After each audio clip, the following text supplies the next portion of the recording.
Ciao amici telespettatori, buonasera a tutti, siamo nella rubrica del Cerco Lavoro e questa sera abbiamo un signore che è in cerca di lavoro. Ciao. Ciao. Come ti chiami? Lucido. Lucido com'è? Giuseppe. Allora Giuseppe, ascolta, di dove sei? Io sono di Customaci. Di Custonasci, però questa sera ti trovi a Paceco. No, abito a Paceco. Abiti a Paceco.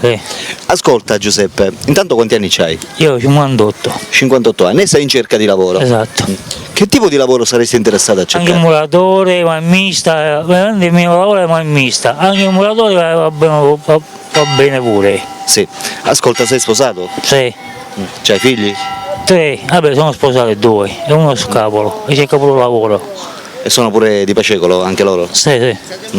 Ascolta Giuseppe, quanto tempo è che non lavori? Circa 1 anno e mezzo. 1 anno e mezzo che sei senza lavoro. E come passi il tempo nella giornata? Così, un giorno qua, un giorno là. Cioè praticamente tu te la fai qui in piazza a Paceco praticamente? Sì, esatto. E ti passi il tempo qui? Seduto magari nella panchina, in attesa. In stand by pronto per, se ti chiamano, andare a lavorare? Esatto. Che tipo di lavoro vorresti fare? Siamo marmista oppure muratore. Quindi o marmista o muratore.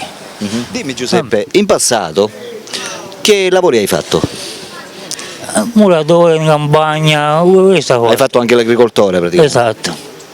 Per le persone che ti vorranno aiutare a trovare lavoro, come devono comportarsi? Cioè ti possono chiamare al tuo cellulare, ma tu il telefono non ce l'hai? No, il telefono ce l'ho a casa. Ce l'hai a casa? Il numero non lo so. Non te lo ricordo? Non me lo ricordo. E quindi?